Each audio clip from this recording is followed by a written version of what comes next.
भारत के प्रधानमंत्री श्री नरेंद्र मोदी जी से, जो हर जीत का आधार है, मूल आधार है, हमारे नेता हमें संबोधित करें, हम सबका मार्गदर्शन करें।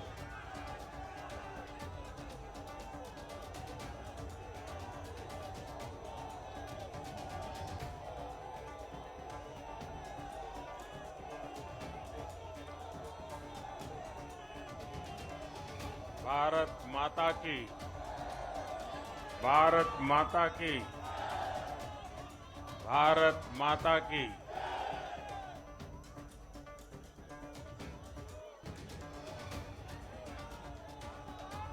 भारतीय जनता पार्टी के राष्ट्रीय अध्यक्ष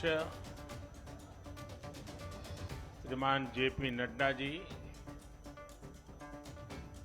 हमारे वरिष्ठ साथी श्री राजनाथ जी, श्री अमित भाई,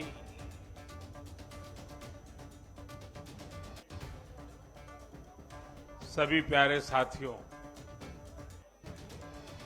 मैं सबसे पहले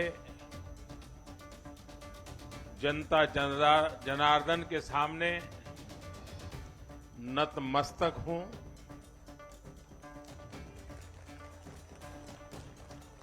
जनता जनार्दन का आशीर्वाद अभिभूत करने वाला है।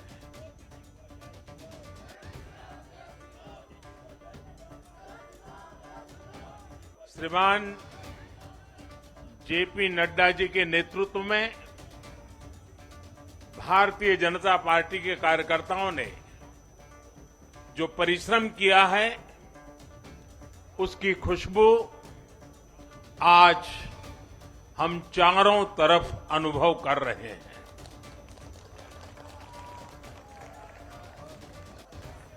जहां भारतीय जनता पार्टी प्रत्यक्ष नहीं जीती, वहां भाजपा का वोट शेयर भाजपा के प्रति स्नेह का साक्षी है। मैं गुजरात और हिमाचल और दिल्ली और जनता का बहुत विनम्र भाव से आभार व्यक्त करता हूं। भाजपा के प्रति ये स्नेह देश के अलग अलग राज्यों के उपचुनाव में भी दिख रहा है। यूपी के रामपुर में भाजपा को जीत हासिल हुई है। बिहार के उपचुनावों में भाजपा का प्रदर्शन आने वाले दिनों का स्पष्ट संकेत कर रहा है। मैं आज चुनाव आयोग का भी अभिनंदन करता हूं, उनका आभार व्यक्त करता हूं। और ये चुनाव के दरमियान एक बहुत बड़ी बात जिसकी चर्चा होनी चाहिए थी, जहां तक मेरी जानकारी है, एक भी पोलिंग बूथ में रीपोलिंग करवाने की नौबत नहीं आई है।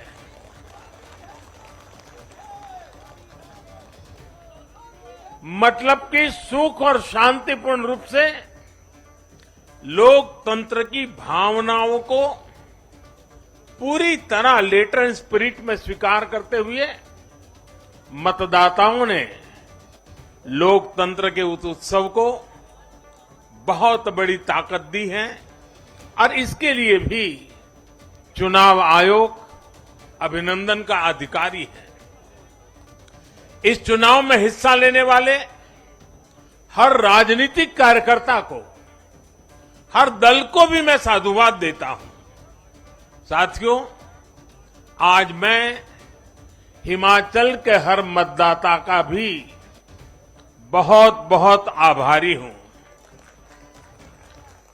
जैसे अभी नड्डा जी बता रहे थे, हिमाचल के चुनाव में 1% से भी कम अंतर से ये हार जीत का फैसला हुआ है। 1% से भी कम।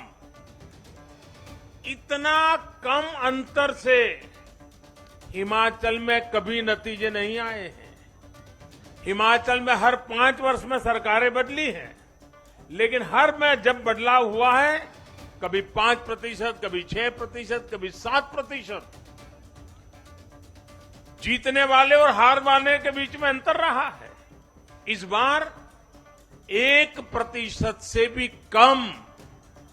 इसका मतलब है कि जनता ने भी भारतीय जनता पार्टी को विजय बनाने के लिए भरसक प्रयास किया है। मैं हिमाचल की जनता को आश्वस्त करता हूं कि भाजपा भले ही 1% से पीछे रह गई, लेकिन विकास के लिए हमारी प्रतिबद्धता 100% रहेगी।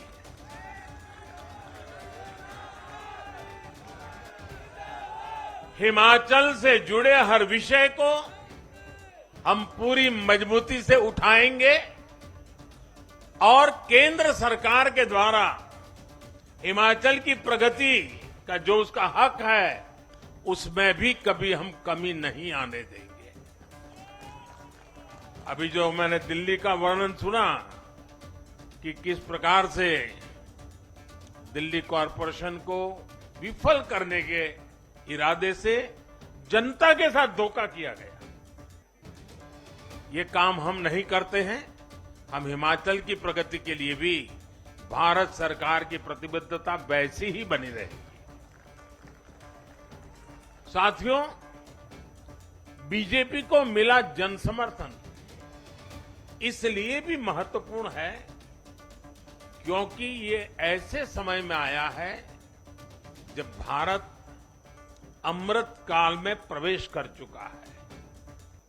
ये दिखाता है कि आने वाले 25 साल सिर्फ और सिर्फ विकास की राजनीति के ही है। भाजपा को मिला जन समर्थन नए भारत की आकांक्षाओं का प्रतिबिंब है। भाजपा को मिला जन समर्थन भारत के युवाओं की युवा सोच का प्रकटीकरण है। भाजपा को मिला जन समर्थन गरीब, दलित, वंचित, पिछड़े, शोषित, आदिवासियों के सशक्तिकरण के लिए है। लोगों ने भाजपा को वोट दिया क्योंकि भाजपा का हर सुविधा को प्रत्येक गरीब, मध्यम वर्गीय परिवार तक जल्द से जल्द पहुंचाना चाहती है। लोगों ने भाजपा को वोट दिया क्योंकि भाजपा देश के हित में बड़े से बड़े और कड़े से कड़े फैसले लेने का दम रखती है।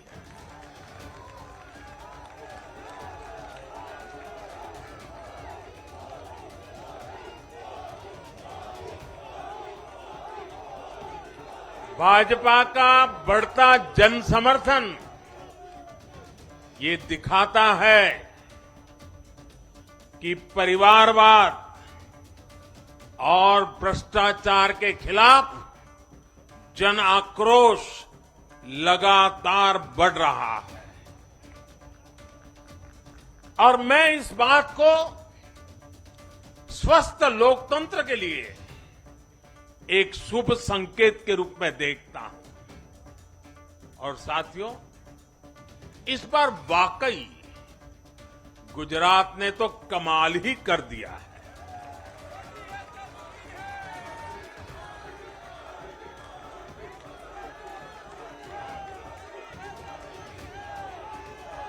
मैं नड्डा जी सहित सभी भाजपा कार्यकर्ताओं को बधाई देता हूं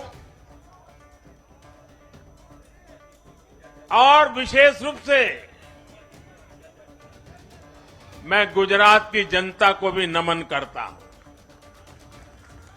चुनावों के दौरान मैंने गुजरात के भाई बहनों और युवाओं से कहा था कि इस बार नरेंद्र का रिकॉर्ड टूटना चाहिए और मैंने वादा किया था कि भूपेंद्र नरेंद्र का रिकॉर्ड तोड़े, इसलिए नरेंद्र जी जान से मेहनत करेगा।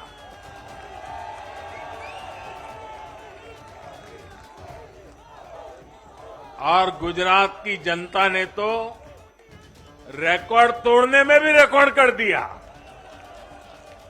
उसने गुजरात की स्थापना से लेकर के अब तक सारे रिकॉर्ड तोड़ दिए। गुजरात के इतिहास का सबसे प्रचंड जनादेश भाजपा को देकर गुजरात के लोगों ने नया इतिहास बना दिया है। 2.5 दशक से निरंतर सरकार में रहने के बावजूद इस प्रकार का प्यार अभूतपूर्व है, अद्भुत है। लोगों ने जाति, वर्ग, समुदाय और हर तरह के विभाजन से ऊपर उठकर भाजपा को वोट दिया है। भारतीय जनता पार्टी गुजरात के हर घर का हिस्सा है, गुजरात के हर परिवार का हिस्सा है। साथियों, इस चुनाव में गुजरात में 1 करोड़ से भी ज्यादा ऐसे वोटर्स थे जिन्होंने मतदान किया, लेकिन ये वो मतदाता थे जिन्होंने कभी भी कांग्रेस के कुशासन को, उसकी बुराइयों को देखा नहीं था। वे फ्रेश थे, उन्होंने सिर्फ भाजपा की ही सरकार को देखा था। और युवाओं की तो प्रकृति होती है कि वो हमेशा सवाल पूछते हैं, जांचते हैं, परखते हैं, उसके बाद किसी फैसले पर पहुंचते हैं। युवा सिर्फ इसलिए किसी पार्टी को वोट नहीं करते क्योंकि वो दशकों से सत्ता में रही या फिर उस पार्टी के नेता किसी बड़ी परिवार के हैं।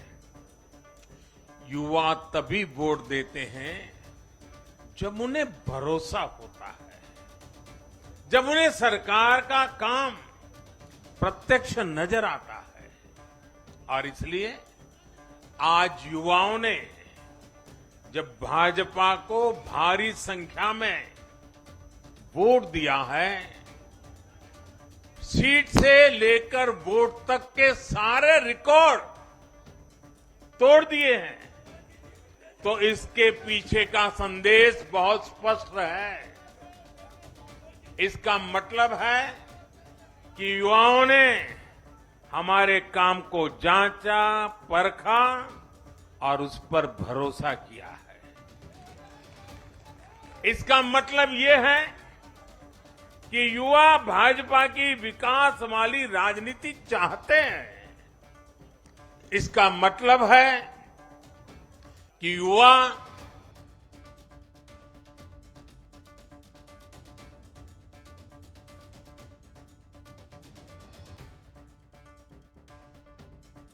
और विकास से जीत सकते हैं और भाजपा में विजन भी है और विकास के प्रति प्रतिबद्धता भी है। साथियों, आज एक और बात याद करने वाली है। जब महामारी के घोर संकट के बीच बिहार में चुनाव हुए थे तो जनता ने भाजपा को भरपूर आशीर्वाद दिया। जब महामारी के संकट से बाहर निकलते हुए असम, यूपी, उत्तराखंड, गोवा, मणिपुर एक के बाद एक चुनावों में जनता ने भारतीय जनता पार्टी को ही चुना। और आज जब भारत विकसित भारत के लक्ष्य की प्राप्ति के लिए आगे बढ़ रहा है, तो भी देश की जनता का भरोसा सिर्फ और सिर्फ भाजपा पर है।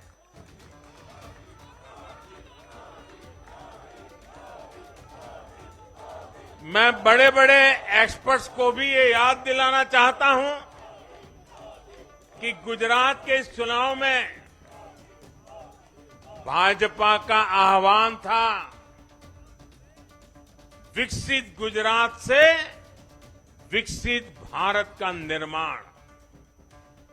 गुजरात के नतीजों ने सिद्ध किया है कि सामान्य मानवी में विकसित भारत के लिए कितनी प्रबल आकांक्षा है। संदेश साफ है, जब देश के सामने कोई चुनौती होती है तो देश की जनता का भरोसा भाजपा पर होता है। जब देश पर कोई संकट आता है तो देश की जनता का भरोसा भाजपा पर होता है। जब देश बड़े लक्ष्य तय करता है तो उनकी प्राप्ति के लिए देशवासियों का भरोसा भाजपा पर होता है।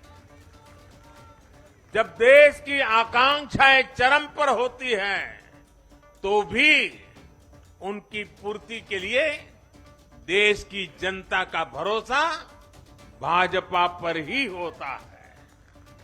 साथियों, भाजपा के आज हम जहां पहुंचे हैं, राज्यों में हो, स्थानीय स्वराज्य की निकायों में हो या केंद्र में हो, ये ऐसे ही नहीं पहुंचे हैं। 5 पीढ़ियां जनसंघ के जमाने से तपस्या करते हुए परिवार के परिवारों खपते रहे, तब जाकर के ये दल बना है, तब जाकर के हम यहां पहुंचे हैं।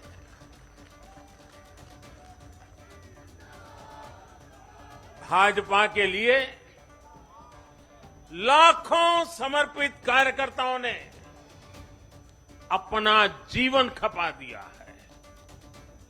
व्यक्तिगत सुख, व्यक्तिगत आकांक्षाएं, व्यक्तिगत खुशी, व्यक्तिगत महत्वाकांक्षा, व्यक्तिगत सफलता, इन सबको तिलांजलि देकर भाजपा का प्रत्येक कार्यकर्ता समाज और देश की सेवा करने में, समाज और देश को सशक्त करने में जुटा रहता है।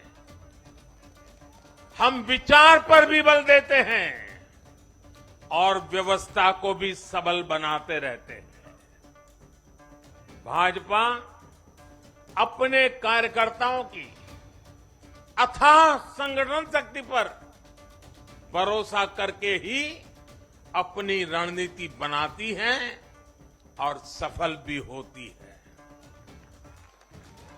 उतार चढ़ाव भाजपा के राजनीतिक जीवन में भी आए हैं, लेकिन हमने आदर्शों और मूल्यों पर अड़िग रहकर दिखाया है। साथियों, पिछले 8 वर्षों में देश में एक और बहुत बड़ा बदलाव अनुभव किया गया है। ये बदलाव कार्य का भी है, कार्यशैली का भी है। भाजपा की सरकारें भी कार्य को छोटा नहीं समझती। हम मानते हैं हर काम बड़े लक्ष्यों की प्राप्ति का माध्यम बनता है।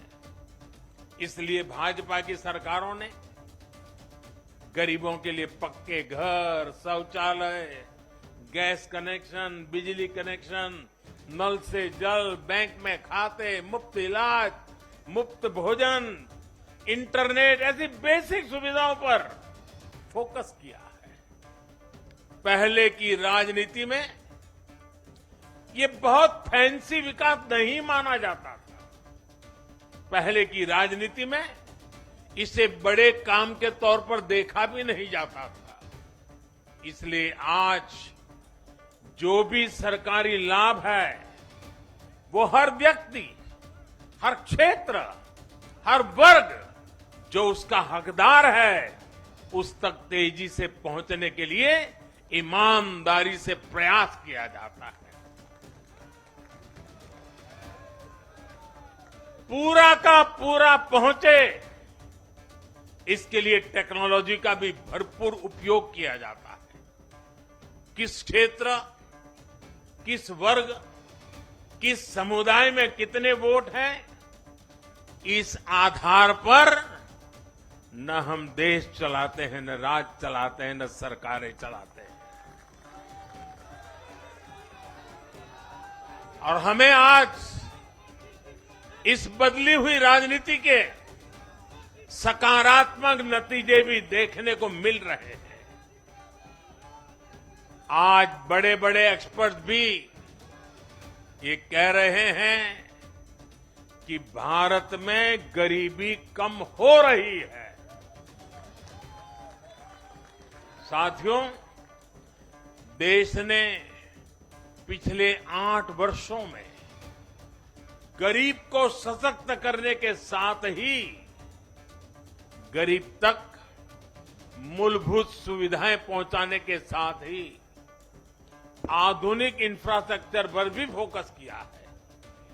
रोड हो, रेल हो, एयरपोर्ट हो, टनल्स हो, सोलर पावर प्लांट हो, स्टेडियम हो, ऑप्टिकल फाइबर नेटवर्क हो, जो भी हो सबसे उत्तम हो, सबसे श्रेष्ठ हो, ये आकांक्षा लेकर आज भारत चल रहा है। और साथियों, मैं एक और बात आपको याद दिलाना चाहूंगा। हम सिर्फ घोषणा करने के लिए घोषणा नहीं करते, हम राष्ट्र निर्माण के व्यापक मिशन के लिए निकले हुए लोग हैं। इसलिए सिर्फ 5 वर्ष के राजनीतिक नफा नुकसान को देखते हुए हम कोई भी घोषणा नहीं करते। हमारी हर घोषणा के पीछे एक दूरगामी लक्ष्य होता है, एक रोड मैप होता है। ये बात स्पष्ट है कि देश आज शॉर्टकट नहीं चाहता। देश का मतदाता आज इतना जागरूक है कि क्या उसके हित में है, क्या उसके अहित में है, वो अच्छी तरह जानता है। देश का वोटर जानता है कि शॉर्टकट की राजनीति का कितना बड़ा नुकसान देश को उठाना पड़ेगा। आज देश में कोई संशय नहीं कि अगर देश रहेगा, देश समृद्ध होगा, तो सबकी समृद्धि तय है।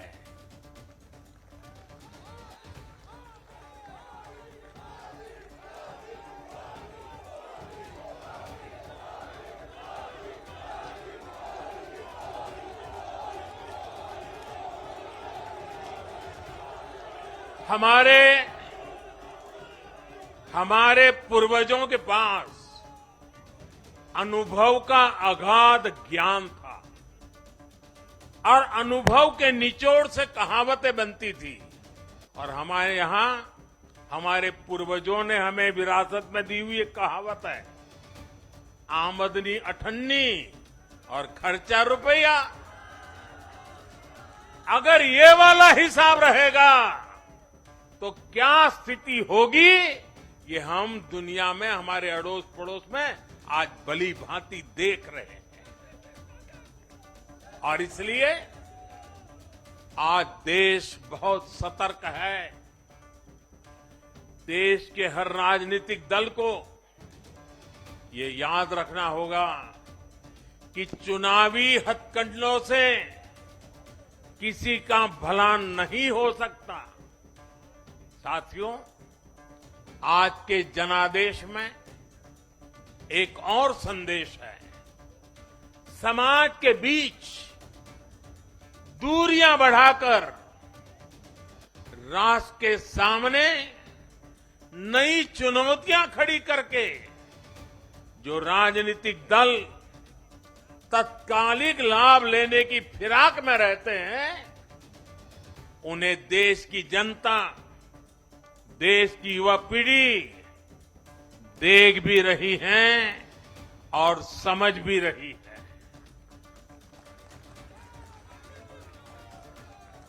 भारत का भविष्य फॉल्ट लाइंस को बढ़ा करके नहीं, फॉल्ट लाइंस को गिराकर ही उज्जवल बनेगा। कभी भाषा की दीवार, कभी रहन सहन, कभी क्षेत्र, कभी खान पान, कभी ये वर्ग, कभी वो वर्ग। लड़ने के लिए तो सैकड़ों वजह हो सकती हैं, लेकिन जुड़ने के लिए एक वजह ही काफी है। ये मातृभूमि, ये धरती, ये देश, ये हमारा भारत।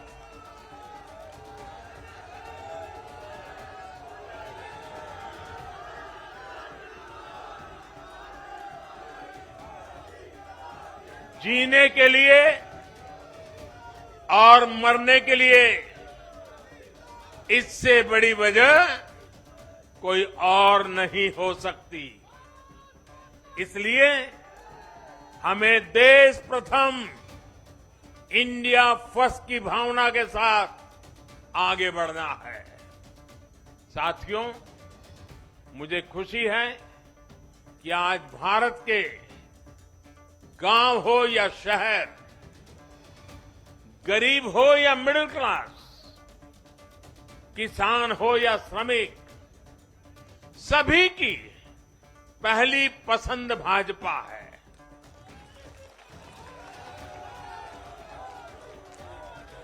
भाजपा को गुजरात के आदिवासी क्षेत्रों का भी अभूतपूर्व आशीर्वाद मिला है। और मुझे अभी जो जानकारी बताई गई, एससी एसटी की गुजरात में करीब 40 सीटें आरक्षित है। 40 में से 34 सीटें थम्बिंग मेजोरिटी से भारतीय जनता पार्टी जीती है।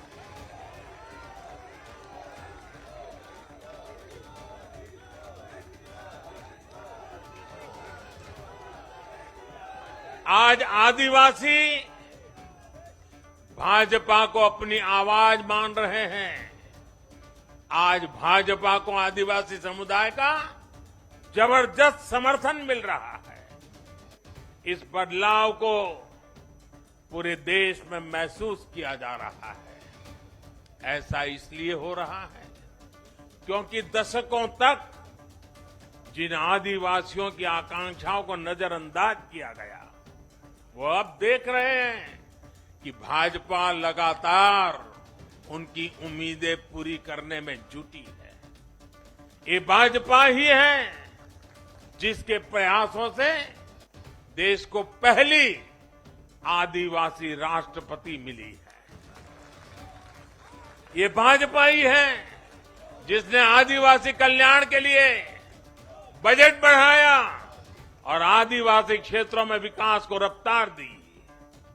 भाजपा सरकार ने ऐसे अनेक कदम उठाए हैं जिससे आदिवासी समुदाय के लोगों को आर्थिक रूप से मजबूत बनाया जा रहा है। देश भर में आदिवासी स्वतंत्रता सेनानियों के म्यूजियम बनाकर भाजपा आजादी के उन वीर योद्धाओं को सम्मान दे रही है। भगवान बिरसा मुंडा के जन्मदिन को भाजपा सरकार में ही जनजातीय गौरव दिवस घोषित किया गया है। हमारे इन प्रयासों ने आदिवासी युवाओं को उनके स्वाभिमान को ऊंचा किया है। आज भाजपा आदिवासियों को सशक्त करने के लिए हर संभव प्रयास कर रही है। साथियों, आजकल हर चुनाव नतीजों के बाद ये चर्चा भी बहुत होती है कि देश की माताएं, बहनें, बेटियां भाजपा पर इतना आशीर्वाद क्यों बरसाती है।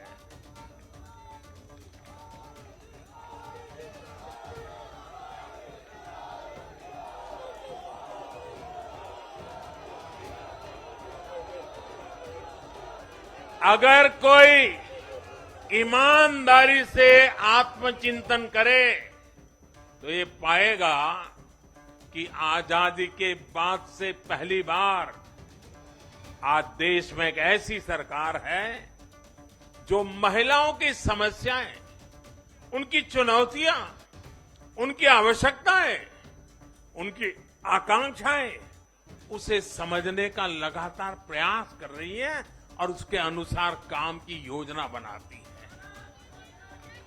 गांव देहात से लेकर शहर तक, घरेलू कार्य में व्यस्त महिला से लेकर स्वरोजगार करने वाली या किसी रोजगार से जुड़ी महिलाओं के लिए जितना भाजपा सरकार ने किया है उतना पहले किसी भी सरकार ने नहीं किया। महिलाओं के लिए पहले की सरकारों के 70 साल के कार्यों की तुलना में भाजपा सरकार के 7-8 साल के कार्य कहीं ज्यादा है और इसलिए आज जब भी चुनाव होते हैं तो देश की माताएं, बहनें, बेटियां कमल के निशान का सिर्फ बटन ही नहीं दबाती, उनके हाथों में एक आशीष का भाव होता है, आशीर्वाद का भाव होता है और जब वो उंगली कमल के बटन पर रखती हैं तब वो हम जैसे लाखों कार्यकर्ताओं के सर पे विजय तिलक भी लगा देती है।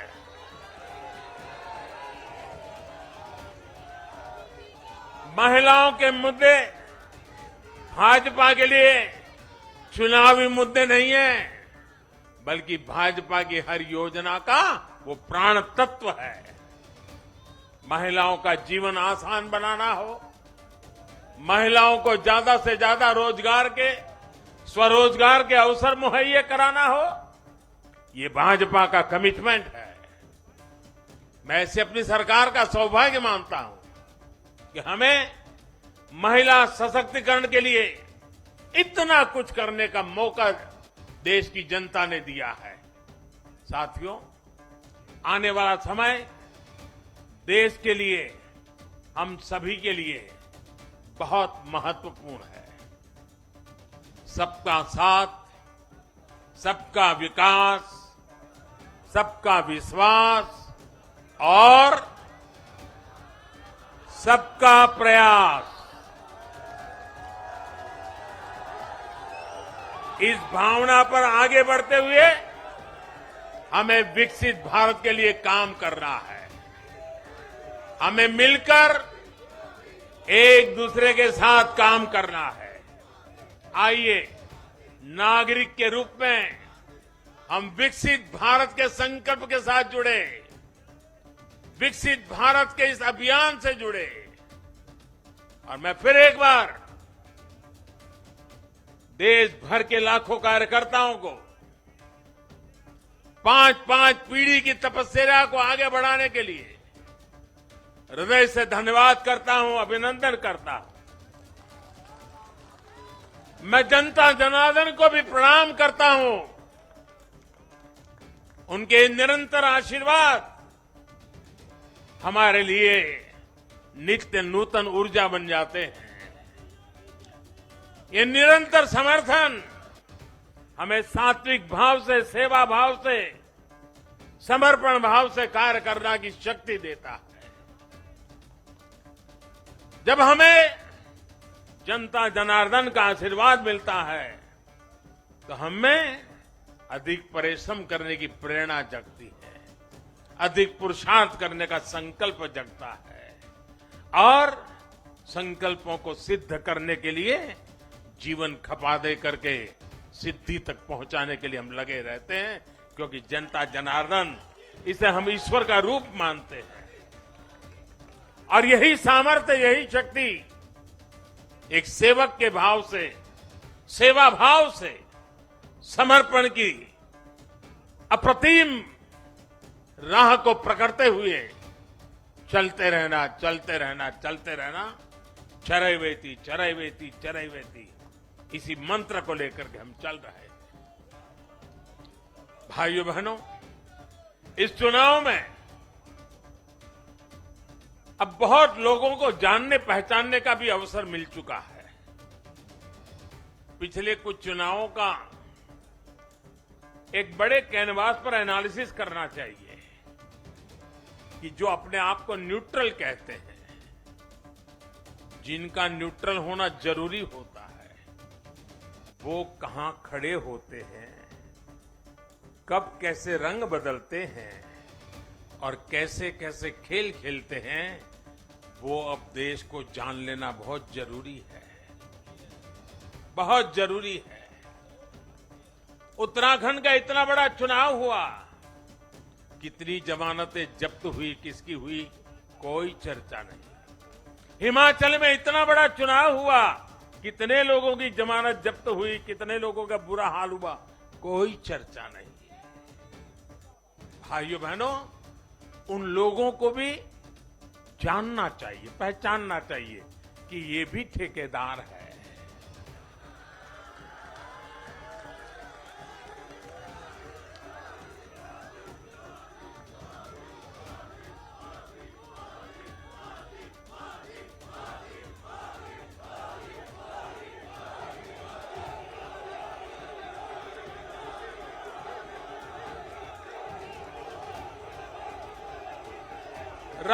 राजनीति में सेवा भाव से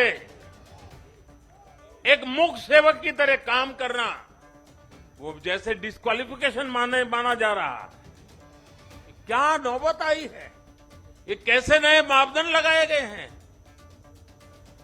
अब देखिए, मुझे खुशी हो रही है कि हमारे गुजरात के सीएम भूपेंद्र भाई पटेल करीब करीब 2 लाख वोटों से जीते हैं। असेंबली सीट पे, लोकसभा में भी कोई 2 लाख से जीते तो बहुत बड़ी बात मानी जाती है। असेंबली में करीब करीब 2 लाख वोट से जीतना, लेकिन ठेकेदारों का, उनका तराजू कुछ और है। और इसलिए भाइयों बहनों, हमें निरंतर विपरीत इन जुल्मों के बीच में आगे बढ़ना है।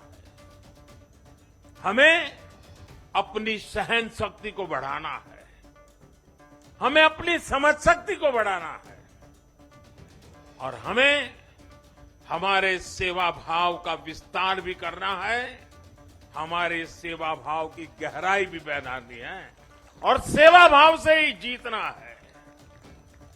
क्योंकि जो जहां बैठा है वो बदलने वाला नहीं है, उसका इरादा नेक नहीं है जी।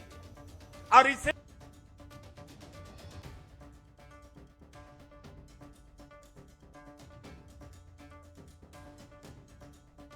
(2002) के बाद मैं विशेष रूप से मानता हूं, शायद मेरे जीवन का कोई पल ऐसा नहीं गया, कोई कदम ऐसा नहीं रहा जिसकी धज्जियां न उड़ा दी गई हो, जिसकी आलोचना नहीं, धज्जियां उड़ा देना, बाल नोच लेना। लेकिन इसका मुझे बहुत फायदा हुआ, क्योंकि मैं हमेशा सतर्क रहा। हर इस प्रकार की बुरी प्रवृत्ति से कुछ न कुछ सकारात्मक खोजता रहा, खुद में बदलाव लाता रहा, सीखता गया, बढ़ता गया। और जिन लोगों को चारों तरफ से उछालने वाले लोग रहते हैं, कंधे पर बिठा करके नाचने वाले लोग रहते, उनसे सुधरने की भी संभावना नहीं होती। वो तो जो है वहां से भी बिगड़ेंगे। और इसलिए आलोचनाओं ने भी हमें बहुत सिखाया। हर आलोचना में से हमारे काम की चीज हमें खोजते रहना है, हमें अपनी शक्ति को बढ़ाते रहना है, और कठोर से कठोर झूठे आरोपों को सहने का सामर्थ्य भी बढ़ाना होगा साथियों। क्योंकि अब जुल्म बढ़ने वाला है। अब मान के चलिए, मुझ पर भी बढ़ने वाला है, आप सब पर भी बढ़ने वाला है, क्योंकि ये सहन नहीं कर पाएंगे, ये पचा नहीं पाएंगे। और उसका जवाब यही है, हमें अपनी सहन शक्ति बढ़ाना है, हमें अपनी समझदारी का विस्तार करना है, हमें अधिक से अधिक लोगों को समावेश करने की दिशा में अपने हाथ चौड़ा करके लोगों को स्वीकारना है, स्वागत करना है। सकारात्मक रास्ता, सेवा भाव का रास्ता, समर्पण का रास्ता, यही मार्ग हमने चुना है, वही मार्ग हमको यहां पहुंचाया है। और आगे भी हमारे पुरुषार्थ से, परिश्रम से देश की आकांक्षाओं वाला ये देश भी बनेगा। 2047 जब हिंदुस्तान आजादी के 100 साल मनाएगा, विकसित भारत हमारे नौजवानों के हाथ में हम देके जाएंगे। बोलिए भारत माता की, भारत माता की, भारत माता की।